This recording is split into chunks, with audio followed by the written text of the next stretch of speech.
for our Indigenous women and young girls who have been murdered and for those who are still missing. Regarding the outcomes of the national inquiry into missing and murdered Indigenous women and girls and two-spirited people. So the key finding of the Aboriginal Justice Inquiry was that Helen Betty Osborne would have not been murdered had she not been an Indigenous woman. So that finding was in 1991.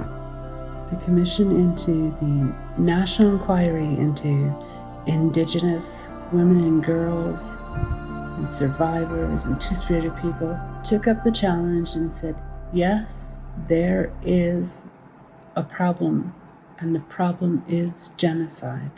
That is the boldest statement that any inquiry has made or could make, and it is the truth that has been shared by families, survivors, experts in the course of the inquiry. And we know as Indigenous women that injustice has a name, and that name is genocide. My sister-in-law, 23 years ago, was murdered here around this time of the year. She was buried around the 22nd of June.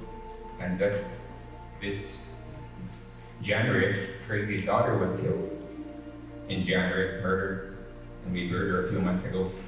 So those things happen before and they're still happening. We've got to find ways of dealing with it.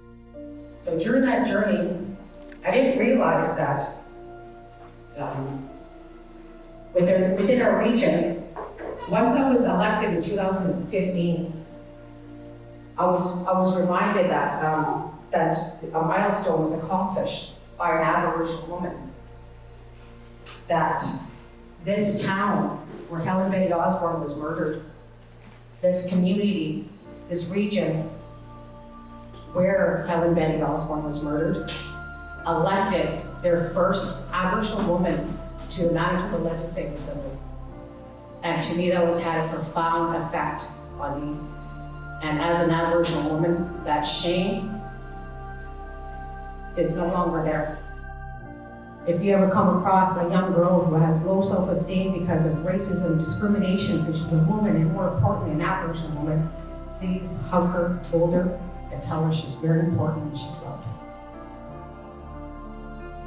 There was a 2-year inquiry.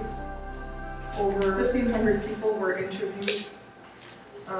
There was 4 commissioners that took part and did the work, traveled all across Canada, and listened to many, many stories from people who are affected by this murder of Indigenous women and girls. There was a word that makes people very uncomfortable, and the word genocide was used. This inquiry was different because we weren't talking about a historical issue or a broad-based or theoretical issue. We were talking about the lives of women and girls and two-spirited people that go missing every day and continue to go missing every day. So how can we change that? How can we be change makers as individuals to create a safer space? I think the calls for justice give us that roadmap, and it's up to each and every one of us to create safer spaces, because it starts with one person to make that difference, and that one person is me, and that one person is you.